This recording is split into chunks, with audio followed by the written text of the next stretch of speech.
Hey everyone, I just wanted to do a quick introduction to my video series on the interior refresh of my 2001 Suburban.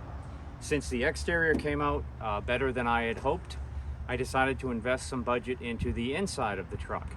And that included building a wood bed liner, seat covers, steering wheel cover, fixing the headliner in a couple places, little things like that. And so for the sake of continuity of the videos, I'm going to cut it into segments.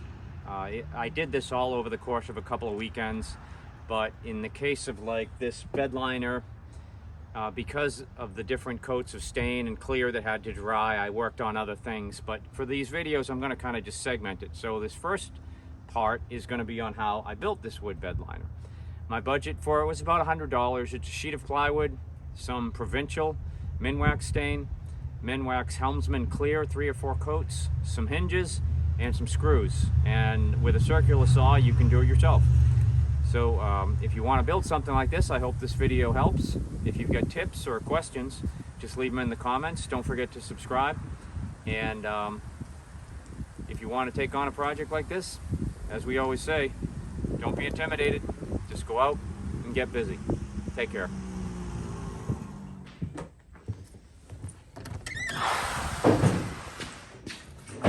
Hey. Good morning.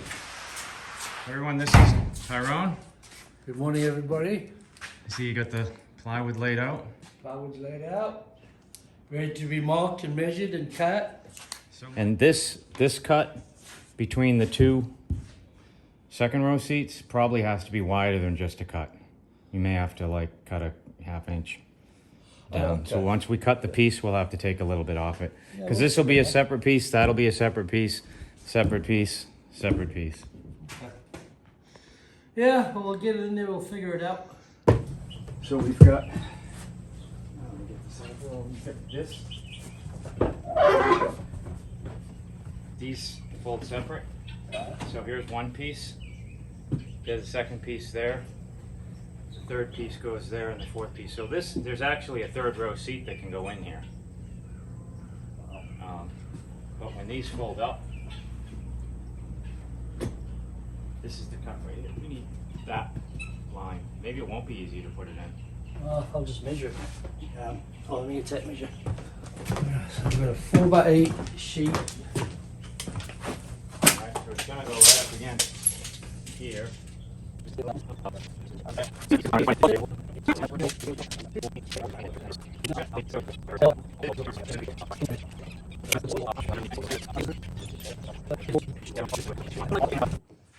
Let's show the dimensions roughly.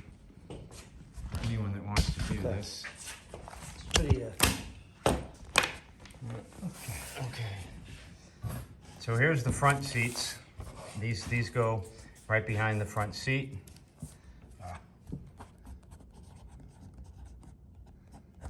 This is the jump seat right here, and this is the 2 seat. Now you may have buckets in your back seat. This doesn't. This has the split bench. So we've got an 18-inch cut, and then 30 inches here. And then to this cut, we've got 65 inches. So this is the back where the tailgate comes down. That's it. Let's get cutting. the number 7.7 for marking.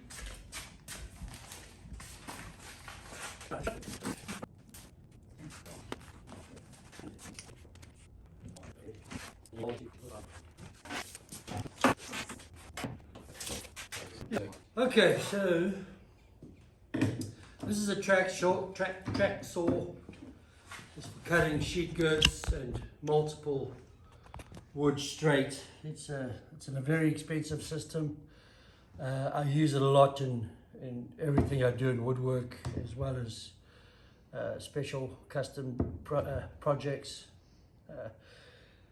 It's a lot easier to use. It's easy. You have what they call a splint guard. The blade of this machine runs right next to that splint guard. So you set your track up and you split your mark on either end, and that's about it. And you'll see when I use it. This runs along a rail, up and down, and it cuts really nice. If you don't have one of these, you can use a regular circular saw. This is a big sheet of plywood. To use it on a table saw, you need to have an industrial machine. So, piece of a fence, clamp down with your regular table saw, circular saw would just be just as easy. It makes a nice neat cut, and if you have the tools, it's easy to do the project. So if you'd like to use a fence, by all means, that's the most common way in most people's garages. They'll have a circular saw, basic hand tools, that kind of stuff. If you have a jigsaw, you can do the same thing, put a fence up and just ride the fence with your jigsaw. So I actually have a circular saw, but I was too lazy, so I came here.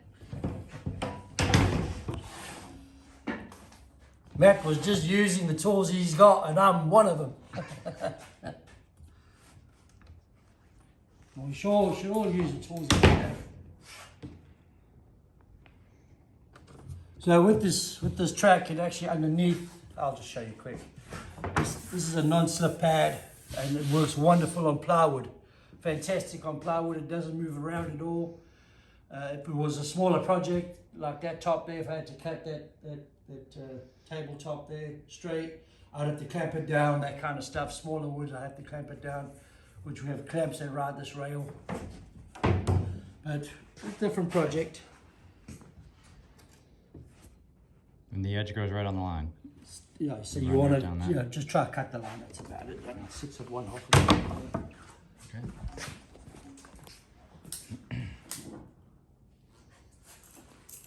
And this company, this is a Festool item, which is a German company. Fantastic tools. I have many sanders. As you can see, this is a sanding station.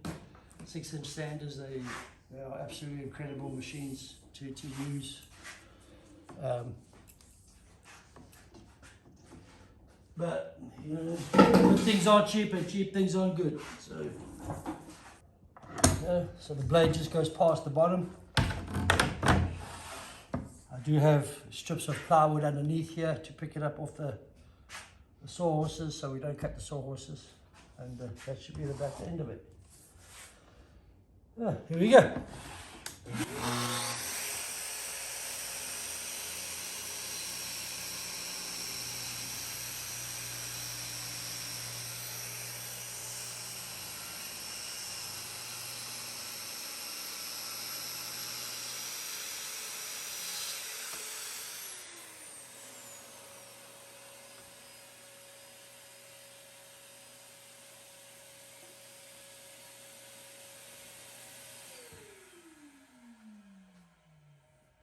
Another reason why these tools are pretty pricey is because the dust collection on them is the best on the market. Yeah, I didn't see any sawdust come out at all. No, the Festool make the best. When they build their wood tools, the first thing that they eliminate is dust, whether it be their sanders or their miter saws. That is a track saw. Sanders, routers, everything. That's the most phenomenal piece of part of their equipment is the dust collection, is because there's nothing worse than breathing in sawdust all day. So what we just did, we just cut this guy right here. That guy's done. So now we've got the 28-inch cut. Yeah. Did we mark that one? I don't know if we marked that. We got that marked on that side. Okay, so. We can go all the way across. Oh, we can go all the way Yes. across, right? So yeah, let's go ahead and cut that. Here's a tip: when you're using a track saw, you always cut on your piece. The piece that you want is the piece that you need to cut off of. And what do you mean by that? Okay, so I need this to be 28 inches. So the track has to go on the 28-inch part. Okay? Because then the width of the blade cut goes on the off cut side and not on the. I see. Because if I had to turn this around, I'll be taking the 28 down to 27 and 7/8 because the blade width is 1/8 of an inch, right? What we did there. Okay, so let's do this. these are the only tools that I have to buy offline and very difficult to get. But all the other hand tools, Lowe's, Home Depot, if you're using them once in a while, Harbor Freight. Harbor Freight? Harbor Freight. If I'm using them once or twice, I buy Harbor Freight tools.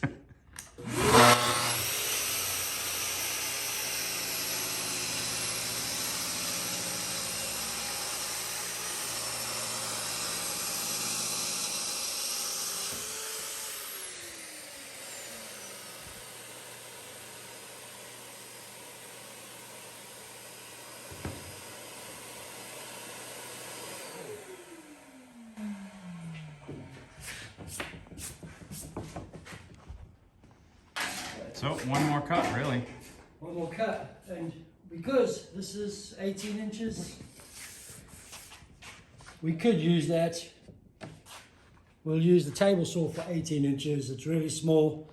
The piece of material is easier to handle, easier to move through. Table saw is obviously the most versatile tool for plywood when you can manage it by hand, or there's two of you doing it. But other than that, this here will run 8 feet, no problem, all day long.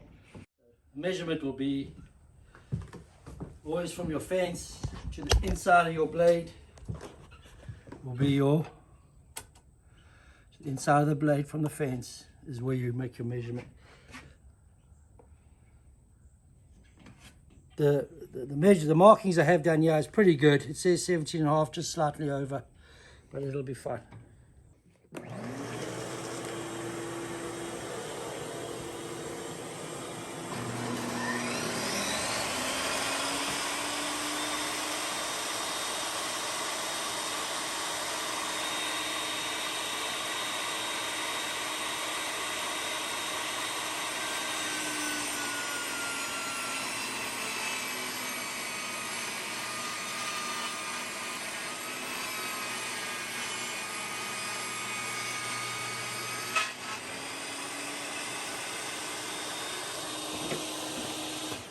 All right, all cuts are done. All cuts are done.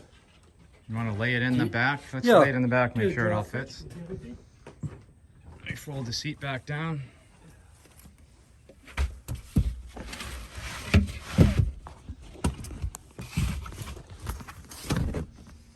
Okay. Good.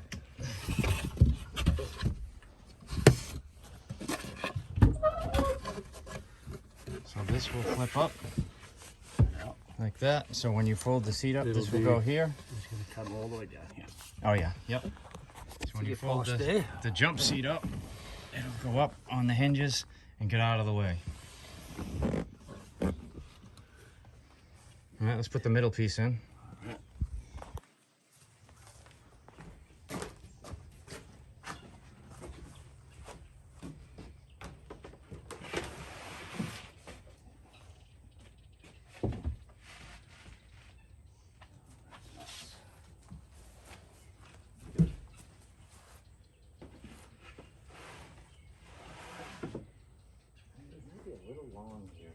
That's fine, we'll cut what we need. So what we're going to do is we're a little long here. We're going to take an inch off this, but we're also going to cut it at an angle. So when, see, this is at an angle here. So we're going to cut it so that when you slide something into the back of the truck, it'll just ride up on top of it. It's about right. I mean, it's a little off. You're going to slide it in. I've got to slide it upside down. Okay, that's right. Okay. Upside down.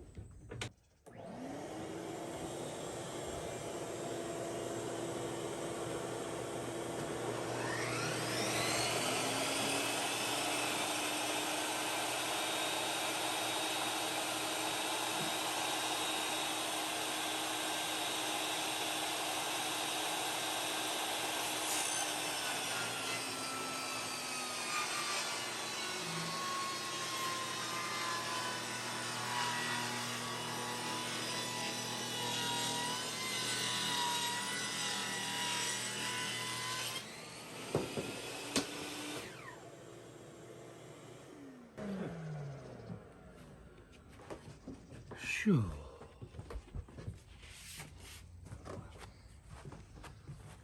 out. Yeah, there we go. Yep. There you go. That'll be perfect. Yep. So now when you slide something in, you're not hitting the hard edge. You just right up on Yeah, I'll just do a little sanding. it. All right. All right, time for hinges. So we want to stain it, and we want to obviously make it pretty. But first, we put the hinges on, which will be considered a dry run. Make sure everything's working. So if there's any more cutting that needs to be done, we do it before the stain. Once we're happy that everything's working nice and smoothly, we'll take the hinges off. Then we will stain everything up and finish it up. Okay. You put any urethane or anything, or just Oh yeah, yeah. Okay. Probably quite a few coats of Helmsman. Okay. Waterproof, and it's going to get scratched up and beat up. So yeah. Okay, probably 5 or 6 coats. Okay. So I can do that at the house. Right. Yeah. So we'll just do a dry fit for the hinges. Make sure everything's working nice and neat, and then time for staining. Just a light sand of 220 and stain. That'll be that. So we're using these wood screws. I would have liked to have gotten 5/8, did not have them, so we're just going with halves. Yeah, so wood expands and contracts. If it's really hard close together and it starts to rain, these won't close at all. They'll just be like standing up like this.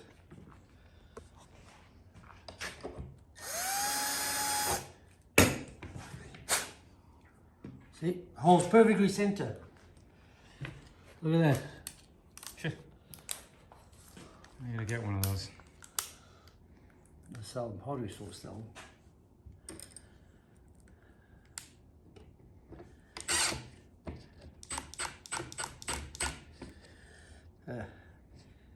If you're not very experienced with these impactors, I suggest use a chuck. Oh yeah, that's an impact driver. Yeah, use a drill and a chuck. I've been doing this a very long time. I know exactly. I can feel where, what, and how. And even then, I'll even use some regular screwdriver just for the final little tighten.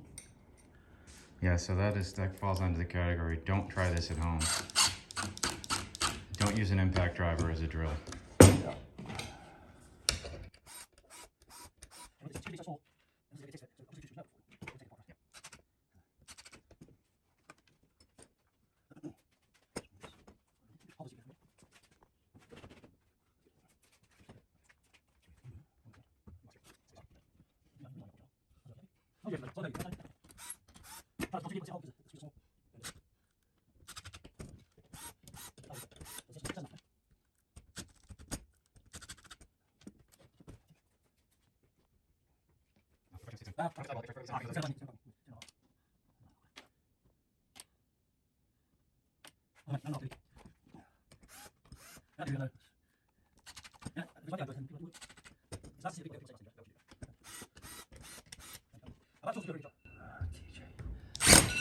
He's gonna have to wait.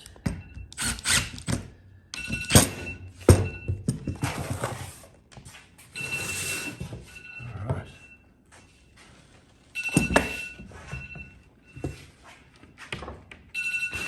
Okay. Look at that. First one done.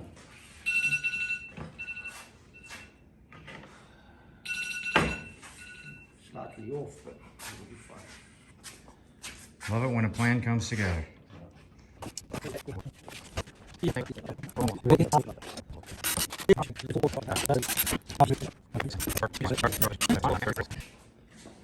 All right. Okay, so this dry fits that right there. How are we looking there?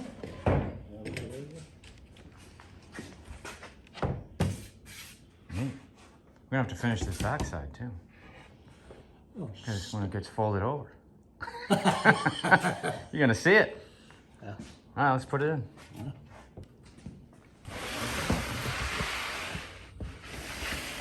To about here, I guess. And then Or a little bit further, a little bit back. that's what we gotta measure it with when the seats are up. So we may end up cutting a little bit more off that bottom piece. This back piece. That's where you like it. Yep, that folds them out of the way.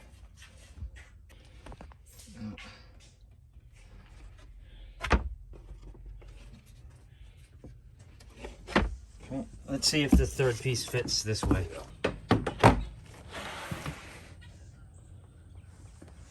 Yeah, that looks like it's a little long. A little long, huh? Yeah. Let's have a look here. We may not be level here. Right, so you can come forward a little bit. We can, Yeah. but if you do, can we flip these up still? This is what I've got. Okay, and how are you there? I'm good here. All right.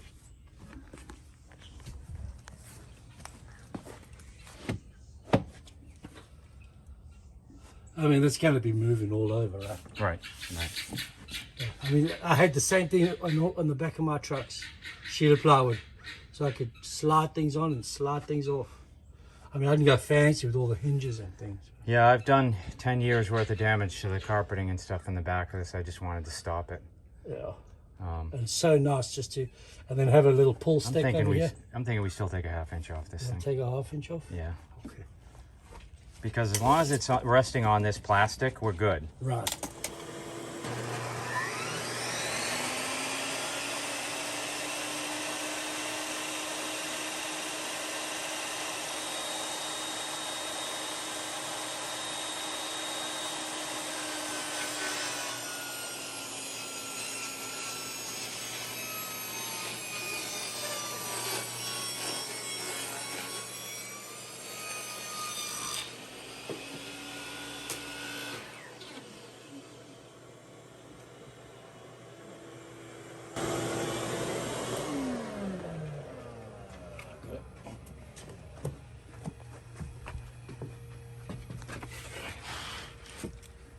Good. Good. You want to try to close it? For shits and giggles. Yeah, let's just even this piece up a little bit. And now should close fine.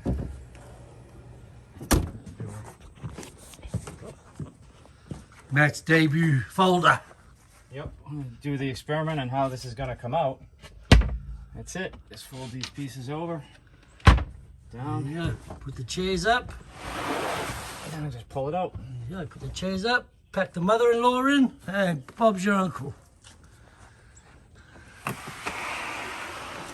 Don't really recommend using anything bigger than 1/2 inch because it'll get too heavy. And this will do the job. Yeah.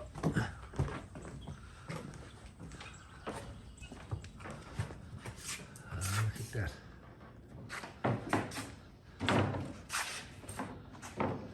So we're gonna sand it. Time for sanding and staining. Okay, so when you sand wood, you need to mark it. If you don't mark it, you can never follow your progress. And then this is 220. Don't press hard, just lightly touch the surface. And that's how you know you've taken a little bit off.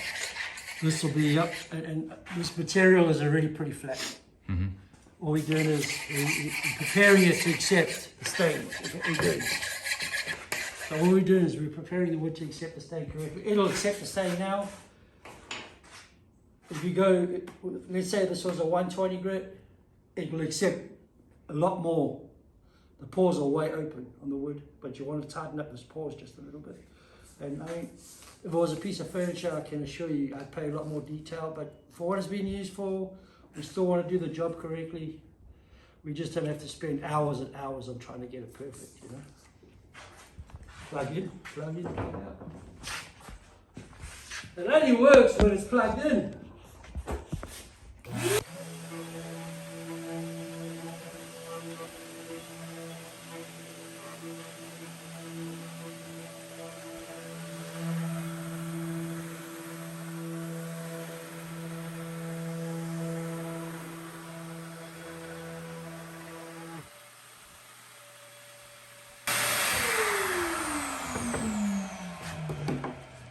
So those are grip pads? Yeah, it's just to help with the vibration.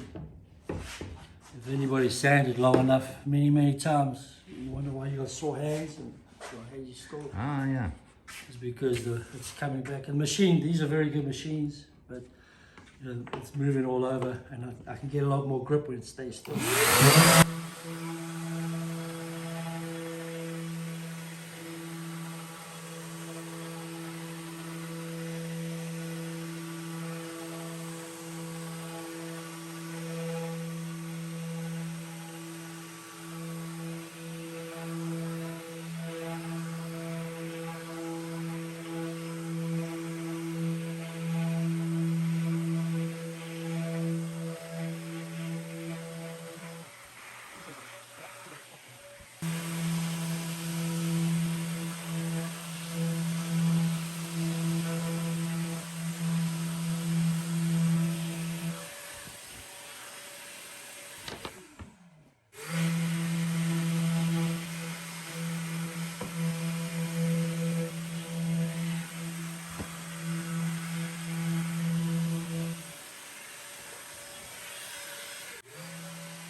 So now it's staining?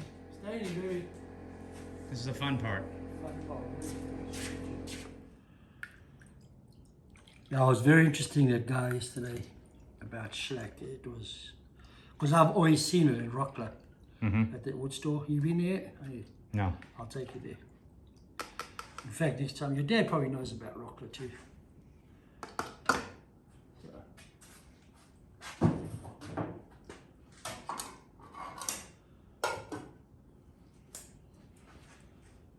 And the brush.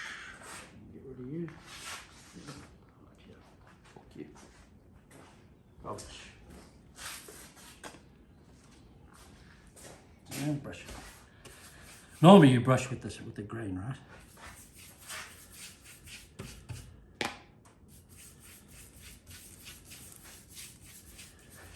And this is just purely for soaking, dude. It's just purely for what? Soaking, penetrating into the wood. It's just going into the wood. So, you know, a lot of people I've seen they get afraid when they see, oh my God, it's so dark. Oh my God. I think it's going to look good even if it is dark. Yeah, it'll be fine. I mean, the carpeting in the Suburban is dark gray.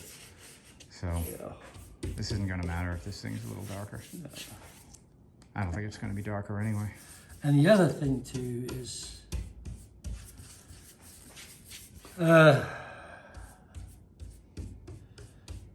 project size for the application too, which is another failure. So you can see even on there's water-based urethane, right? Yeah. And they go, oh, it dries 3 times faster.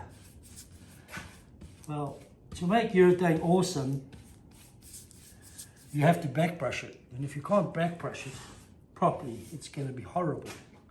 What do you mean back brushing? So once I've applied it, the final thing is I just brush right across the whole piece, one stroke right next to each other. And then I find that it all dissolves nice and evenly together. But with a water base, you can't do that. Because if it's a piece even a piece this big, by the time I get to here, that's already dry, and it's so dry so fast. It dries so fast. So it's great for small things, but I had a bad experience with it doing flooring, and so I've never been a fan of it. Plus, I like the smell of this stuff. I do too. And even you know, for weeks you'll still smell it, which shows how long it really takes to fully settle in. I mean, all this is doing is coloring the wood, dude. That's all stain does. Yeah, it's not really protecting it. That's not doing shit.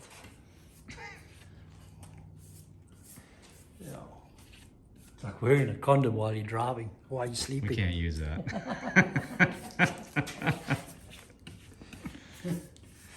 All right, so let's. I'm just gonna pause here. Okay, we got the finish, the stain on one of the panels now. And this step, Ty, you're just running the brush all with the grain? Correct. It shouldn't really make a difference. It's just a habit that I've formed. Whenever I put any finish on, and I've stuck to the same habit over everything I do. So it's called back brushing. And that way now, if this was a urethane, you'd close the door, walk out the door. See you later. So this is the sanded, and this is the Non-sand. We did not sand this side. Look at the difference in the way it looks. And when we wipe this down, watch, the stain will just kind of come right off. Which to me is not normal for wood at all. This is way coming off. So there's some coating on this stuff. This is like cabinetry wood. So the one side is stainable. This is more of the where you would put on the inside. So it's an inferior, not inferior product. It's just, you know, they use a cheaper method of applying it, and it's a side that's cuts nice and easy. It feels real good to the touch, that kind of stuff. But it's not really applicable. Yeah. This wasn't worth staining this side. You know what? Nothing ventured, nothing gained. Yep. Okay, pretty much this is it for the day. We got the stain on it. It looks great. We'll be putting a couple of coats of clear on it after this, once this is fully dry. We're not gonna wipe it off. We're just gonna let it sink in. This wood's not too keen on absorbing the stain, so we're gonna let it sink in for a few hours. And that's it for the day. Let's talk to you all for the next step. Here they are finished with the stain on them. Surprisingly, even though they sat overnight, they are not 100% dry yet.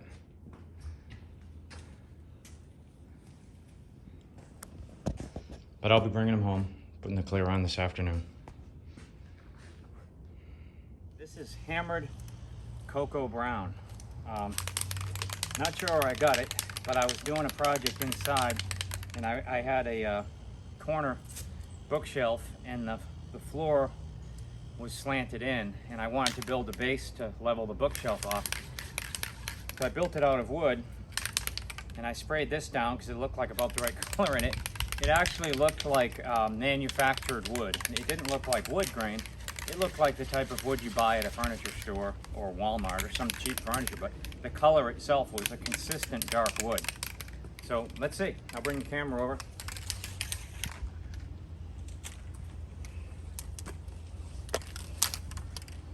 Hopefully this sticks. Woo!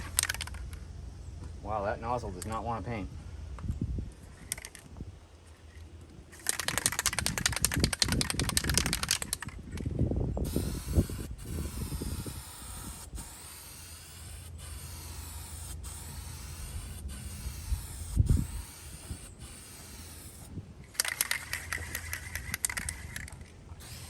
This is the right color, but I gotta swap this nozzle out. This is junk.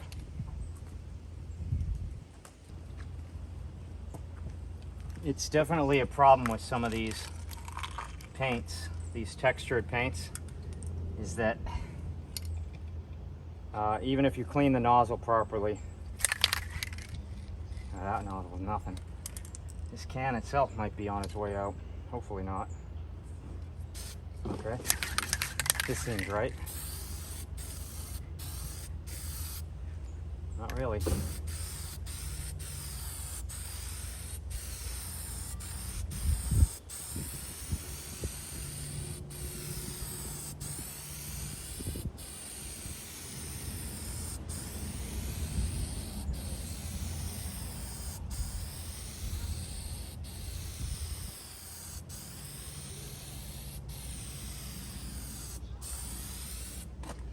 Let's see, am I getting that? Yeah, it's coming.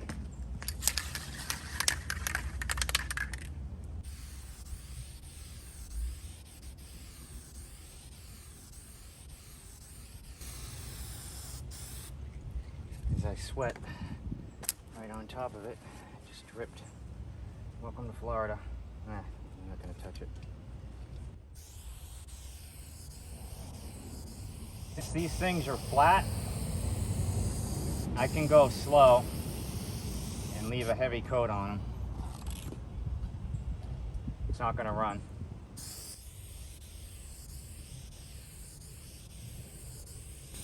Also, wood's more absorbent than metal, obviously, so in metal it just has to stick. In wood, it's going to get soaked in as well, although this wood seems to not want to soak anything in.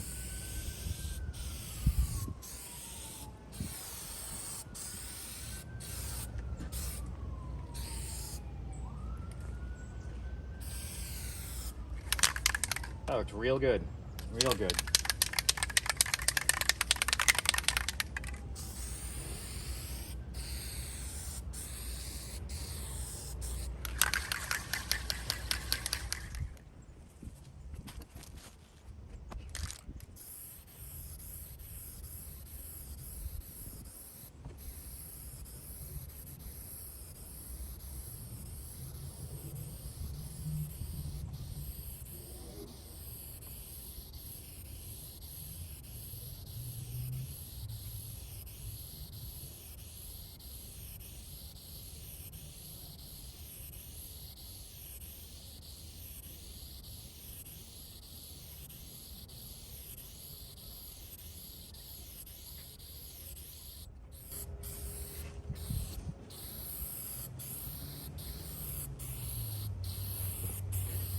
doing this lighter coat from higher up because it kind of helps eliminate brush strokes.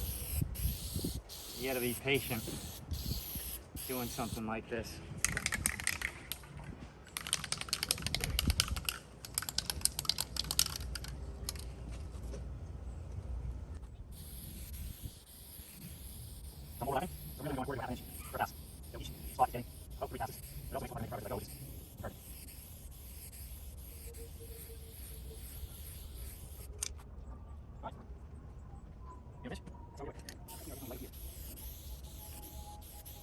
Tough with this because it dries slow.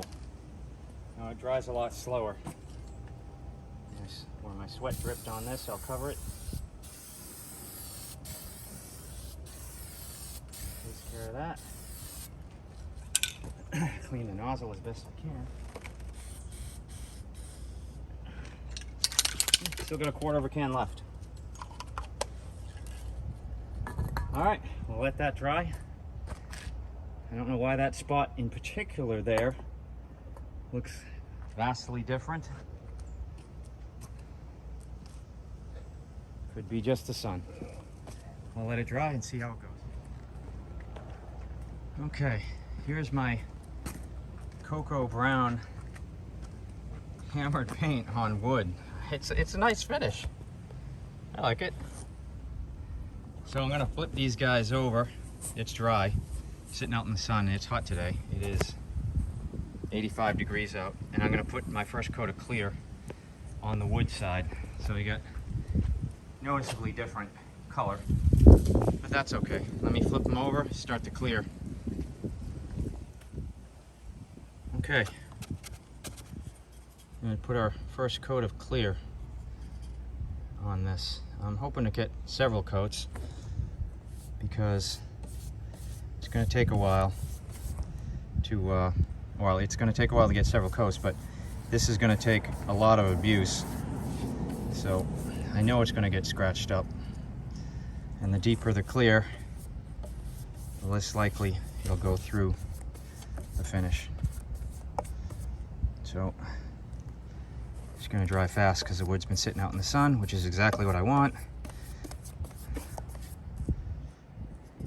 And I want to get 4 coats at least. Don't know if I'll sand between the first and second coats, but definitely I'll sand between the third and fourth.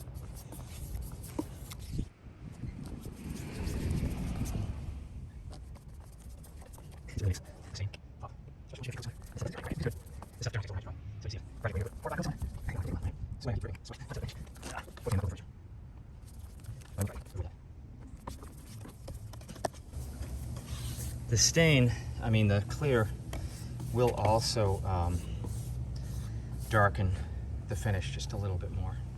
Not a lot, but some. Put some on the plywood ends and stop it from dripping around. All right, I'm gonna pause the camera now while I do the 2 big pieces. Camera's getting hot.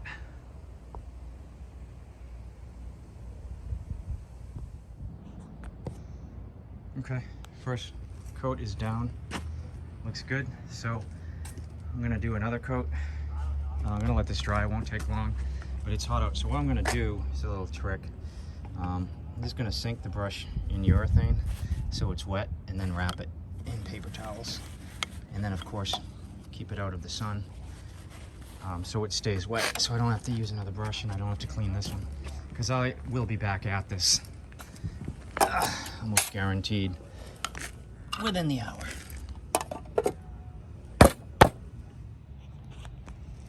So I wanted to show you, I'm using Helmsman clear.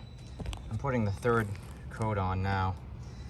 So Helmsman is a little bit more durable. It's an outdoor clear as opposed to the high gloss that they sell, which is also made by Minwax. So even though this is going to be inside a Suburban, you know, it's gonna get wet. So this is a better choice. You'll see how easy the 3rd coat goes on. I may have to stop at 3 because it's about 3:30 in the afternoon. I gotta give this enough time to set so that I can bring it inside.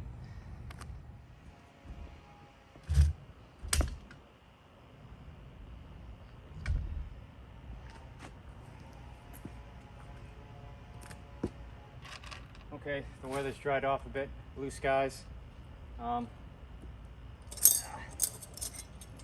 So I'm gonna take a chance that it's not gonna rain. I'm gonna hook the hinges up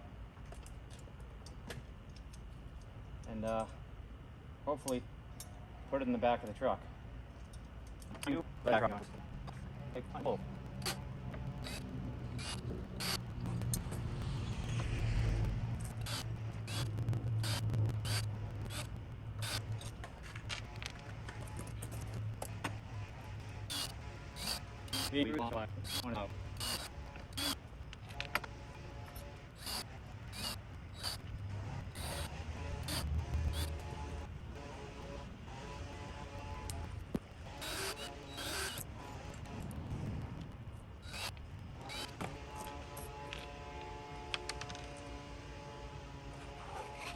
Alright, hinges are on. You can go back in the truck now.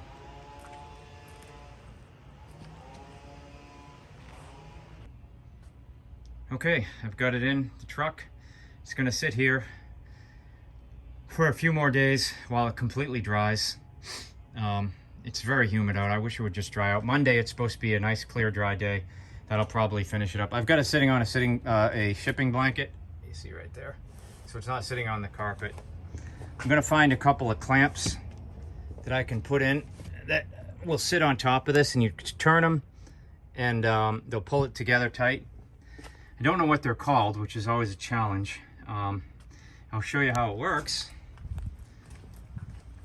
So when you're gonna have a passenger in here, there's this jump seat flips up. You just flip this up, lay it down over, flip your seat up, and you got it. So it works exactly as designed. I'm pretty happy with it. The finish came out nice. Almost too nice. I'm worried about putting anything on top of it now, but it is here to get scratched up and beat up. There's 4 coats, I think, of clear on that, so it should be able to take quite a bit of abuse. Anyway, that's it. It's probably it for the day, probably it for the weekend. I've got to go to a church and help them decorate for the holidays and for Christmas. But I hope you enjoyed this. This kind of finishes out one of the projects and finishes out my weekend. So again, if you want to tackle something like this, I'll post the full dimensions on the in the comments on how to cut it for your 2001 to 06 Suburban. Don't be intimidated. Just go out and get busy. Have a good weekend, everyone.